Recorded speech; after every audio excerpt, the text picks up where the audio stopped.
What's up, everybody? Welcome back to the channel. Today, we are going through the 2025 NFL Draft top quarterbacks. We're going to go through our top 10 or my top 10 as I've done some summer scouting on these guys. I know Kevin did a video like this a few weeks ago, kind of talking through the potential guys. These are guys that I have actually graded out as we head into the summer. This is our summer scouting series. We're going to do every position, and we're going to start with the quarterbacks. So we're going to go 10 through 1, talk about some of their strengths, weaknesses, and things like that.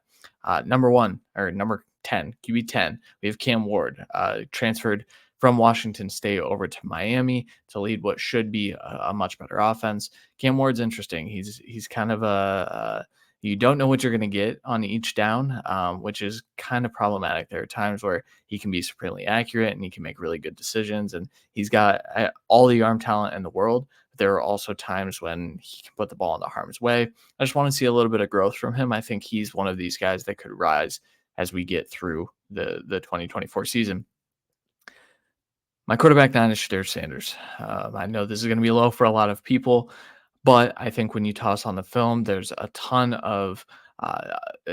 a ton of bad habits that I think he formed because of the bad offensive line at Colorado.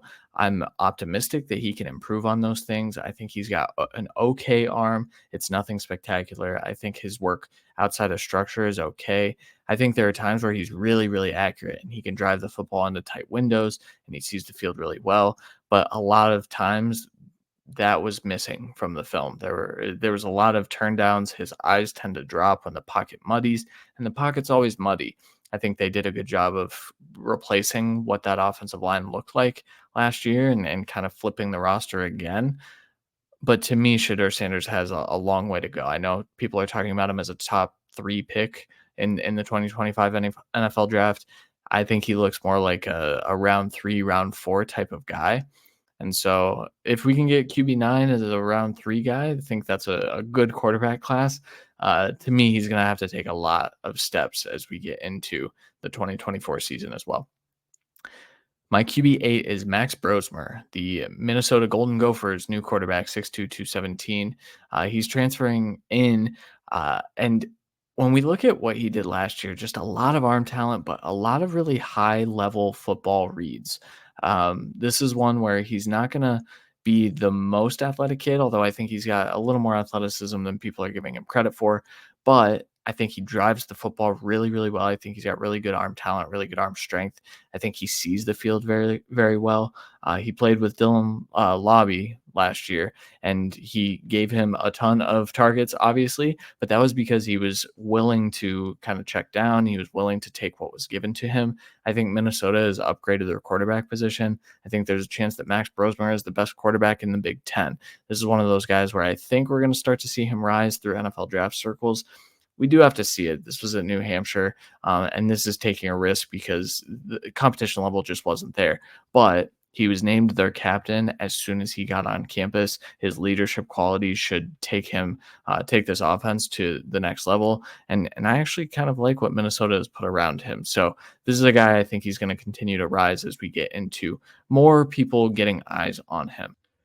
My QB7 is Jackson Dart, the quarterback from Ole Miss, 6'2", 220. This is a kid that I've liked for a very, very long time, but we just haven't seen all of the growth that I've really wanted to. And honestly, when we looked at what this Ole Miss offense is and what it always will be with Lane Kiffin there weren't that many opportunities for him to take steps. I think he's got good arm talent. I think he's willing to stand in the pocket and deliver footballs, which I appreciate a ton.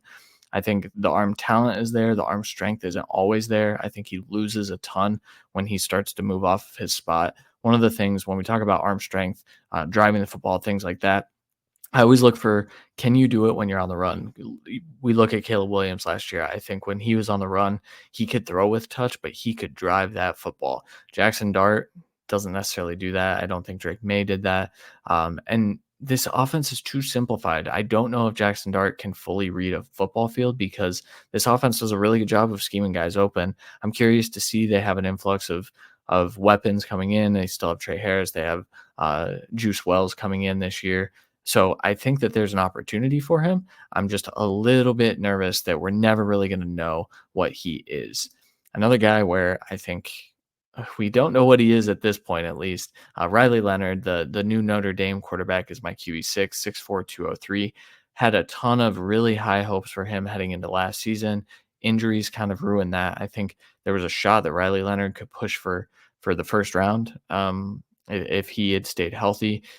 His film is full of inaccurate passes, and then you watch like a stretch of play where he's like dotting guys downfield with touch and accuracy, and you're like, man, if we could get that all the time. The decision making wasn't always there. I think he's going to have to take a lot of steps forward in this Notre Dame offense, where the weapons are going to be a lot better. The offensive line is certainly going to be a lot better, despite losing their two starting right tackle, or their left and right tackle. Um, but you have to hope that he's past the injury, because if he's not, then I don't think we're going to see that version. I think Leonard could stay his extra year at Notre Dame if this year is kind of a learning year. But I still like him. I think the upside is certainly there. He's 6'4" and he runs like a gazelle. Like, there's a lot of athleticism there.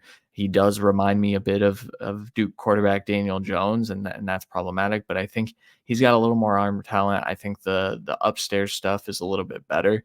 So I'm still in on Riley Leonard as my QB6. All right, for 5 through 1, we're going to talk a little more in depth. So Jalen Milroe, quarterback from Alabama, 6'2", 220. He's my QB5. He had a fantastic year last year. When you look at how people discuss him, you wouldn't think that he only had 6 interceptions, and you wouldn't think that he threw for 23 touchdowns and almost 3,000 yards, or completed 65% of his passes, almost 66.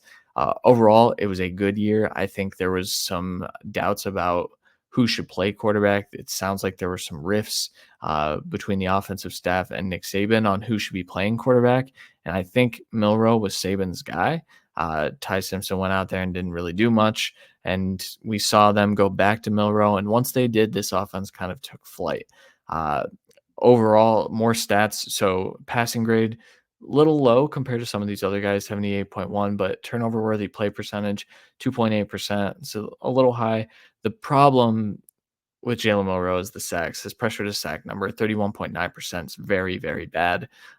Adjusted completion percentage, 73%. Scouting report, though: elite athleticism, arm talent, and mental makeup. You might laugh at me because I said mental makeup, but this is a large reason why I believed in Jalen Hurts heading into his year. Um, I do see some similarities in how Jalen Milroe approaches the game of football, where he's doing everything he possibly can to get better. We saw that with Hurts. He transferred to Oklahoma, and he was able to kind of clean up some of his mechanics. We've already seen those steps. We've seen from the spring game and from spring practices, we've seen Milroe cleaning up his mechanics a little bit. I don't love his release as we get into the weaknesses. Processing the field, it's not always the best.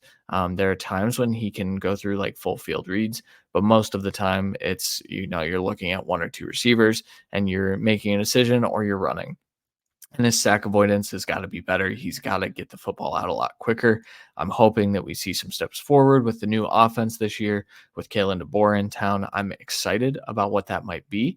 I will also admit that this QB5 ranking could be very, very off, and Jalen Milroe could be on the bench by the end of this season, just based on how demanding this offense is.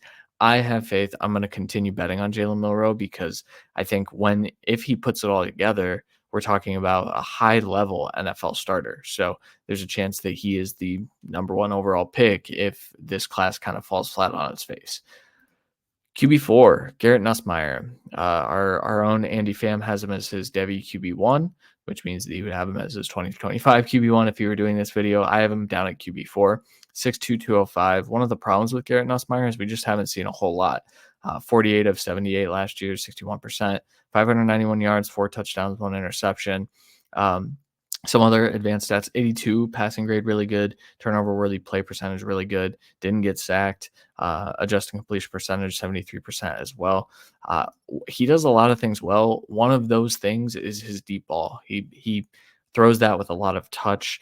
He's got really, really good accuracy, and he is a good decision maker. He can identify where the ball needs to go very, very quickly. I think that he can see the field better than most of these guys that we're talking about, including my next guy. and he throws with really good accuracy. I think part of my problem with him is the arm strength's only okay. He actually reminds me a little bit of Joe Burrow when he was in his first year starting at LSU. The arm strength's only okay, and I think the touch makes it look a little worse. I think he can drive the football, but he's gonna have to get better in that regard. He's gonna have to add a little bit of strength into his throws. He's only functionally athletic. I think he's fine. I think when he's on the run, like I talked about earlier, I think he can lose some velocity. So that's something that I think he'll need to improve on as well. It's kind of going to be tough though because that LSU offensive line is going to keep him in the pocket and he's going to be fine back there. So, which is a good thing for him. I think the pressure to sack percentage is going to look really, really good, provided that he does get the ball out. And then the lack of experience. I think we just need to see more from Garrett Nussmeier. He's not even on a ton of radars at this point. I think we're going to start to see that, and as fall practice gets underway, as we get into the season, I think Nussmeier will generate some buzz, but as of right now, he's kind of an under the radar type of guy. I think that's justifiable because I think that we just simply need to see him play some football. Quarterback 3, Drew Aller, quarterback from Penn State, 6'5", 243. This is one where you probably think I'm crazy, but when you flip on the film, it's strange because it's really not that bad. It's not as bad as people make it out to be. 59% completion percentage, almost 60, 2,600 yards, 25 touchdowns, 2 interceptions. Did a lot of what he's asked to do, but he took the check down. He threw the ball out to the flat. He consistently did a lot of the things that he was asked to do. His 80.0 passing grade was really good. Turnover worthy play percentage, really good. Pressure to sack percentage, really good. Adjusting completion percentage, also fine. Maybe not the best in the world, but the discrepancy between his actual completion percentage and his adjusted completion percentage speaks to the lack of wide receiver talent in that room. They have brought in some pieces. They brought in Julian Fleming. I think they expect Caden Saunders, a redshirt sophomore, to take a step forward in this offense. And then Andy Kotelnicki is coming over from Kansas, who made Jason Bean like a guy that people looked at for the NFL draft and made Jalen Daniels into a stud. He's coming over, and I think he's going to bring a different dynamic to this offense. I think this is going to be a completely different player this year. And when you have a completely different player inside the body of the 6'5", 243 kid who has the most elite tools that we have in this class, from an arm talent perspective and an athleticism perspective, we're talking about a slam dunk first pick. There's a lot of Josh Allen in Drew Aller's game, down to the lack of accuracy, which I think has been overblown a little bit. Some of his pre-snap work is really good as well. There are times where he's calling out protections. When you see that, that is something that Drake May did heading into last year. When you see that kind of stuff, that means that he had command of that offense in a way that they trusted him to make checks at the line of scrimmage. That's good. We'll see if Kotelnicki lets him do that in this first season. I'm curious to see if Drew Aller even comes out this year. If it's only an okay season, I think he could go back. I also think he could have a massive Heisman discussed season, and he could vault his way into a top 3 selection in the 2025 NFL draft, which is why I'm still so high on him. Some of the bad accuracy, he will spray throws. That is a natural thing to do when your wide receivers are pretty bad and you have a lot of arm strength. He sprays them a little bit. Decision making can be questionable, mostly because of the third bullet point there, big game shrinker. Ohio State and Michigan games were not good, and they have to be better this year. He has to have more composure, I think. But those were his first tests against those two teams. I'm excited to see how he develops in that way. I mean, he took over for Sean Clifford, who had mastered that offense for a very long time. I think that you can make an argument that he just wasn't ready yet. But I think we're going to see a completely different player this year. I'm very excited to see what Drew Aller can do. QB2, Carson Beck, 6'4", 226. Had a fantastic year for Georgia last year. 72% completion percentage, almost 4,000 yards, 24 touchdowns, 6 interceptions. He's been the best quarterback on Georgia's roster for a few years, but Stetson Bennett did everything that was asked of him, so he got to keep that. His 90.8 passing grade was one of the best in the nation, 2.3% turnover-worthy play percentage. 13.8% pressure to sack percentage, 80.6% adjusting completion percentage. Supremely accurate football player, very good at diagnosing defenses and very good at anticipating throws. There's a ton of stuff over the middle that's really, really good. There's one throw in particular that comes to mind where he's throwing to Brock Bowers over the middle and he puts it on his back shoulder. And Brock Bowers turns and one hand catches it because he didn't even know it was coming. It's a perfect throw. There's plenty of that on Carson Beck's film. Um, he sees the field incredibly well. I do think that he lacks elite athleticism. I think he's functionally athletic. I think a lot of people are downplaying his athleticism because we don't see it a whole lot. But when he scoots, he can scoot, man. Like he can get the edge around some college defensive ends. I don't necessarily think that that translates to the NFL level a whole lot, but I think it's enough where you're like, okay, that's fine. His delivery is a little awkward. It's more of an overhand type deal. He reminds me a little bit of Josh Rosen, which scares me a little bit. I think he's definitely more well versed in processing the field. He's an older prospect, and so that's something to consider as well. But off platform work can be a little bit better. Once again, I think he loses accuracy and arm strength when he gets on the move. So that's one where I'd like to see him get a little bit better in that regard. I think that's something that Stetson Bennett actually did do a little bit better than what Carson Beck showed last year. But to me, Carson Beck's a slam dunk. Like I don't have him graded as a like top 10 player, but when you talk about the premium that we're putting on quarterbacks these days, he's a slam dunk to go in the top 10. And my quarterback one to me is as well 6'2", 205, Quinn Ewers, quarterback from Texas. He is my QB1. I know some people. This is the most polarizing prospect outside of maybe Shadur Sanders in this class. I've done a couple videos on him, so I don't want to talk too much. I do have an extended video on him, but completed 69% of his throws last year, almost 3,500 yards, 22 touchdowns, 6 interceptions, 85.6 passing grade. Didn't turn the ball over a whole lot, or really put the ball in harm's way a whole lot. Pressure to sack percentage is not very good, and the adjusted completion percentage, 76.3%, it's very good. Pressure to sack percentage is a problem. I think when we talk about where he needs to grow, it is certainly in that regard.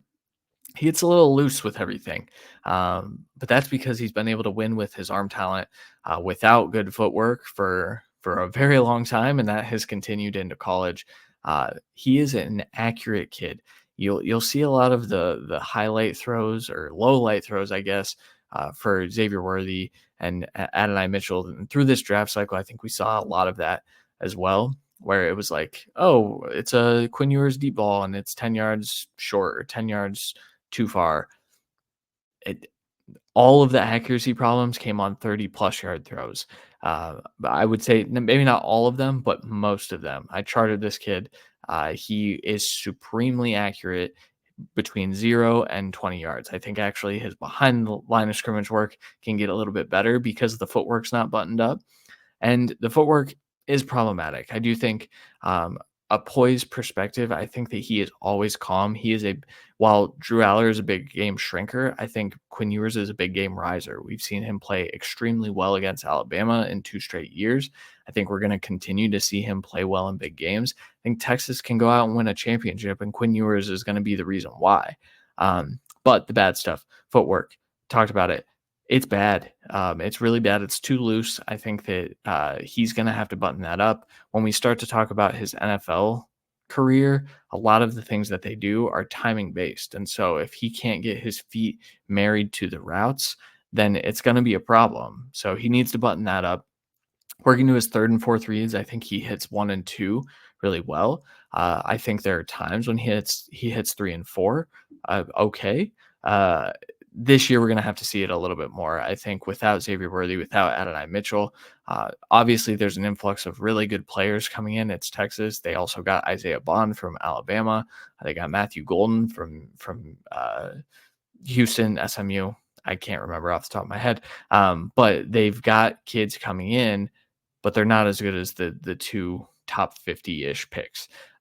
So we will have to see him move to his third and fourth reads a little bit more. And then we have to see that deep ball get a little bit better. Most of it was a timing thing. A lot of it can be boiled down to he's putting too much air on it, or he's not putting enough air on it because he just couldn't get on the same page. I think he has all the arm talent in the world to make those throws accurately. So we're going to see if he can do that. I'm excited to watch this quarterback class. You're probably going to hear this is a down year for quarterbacks.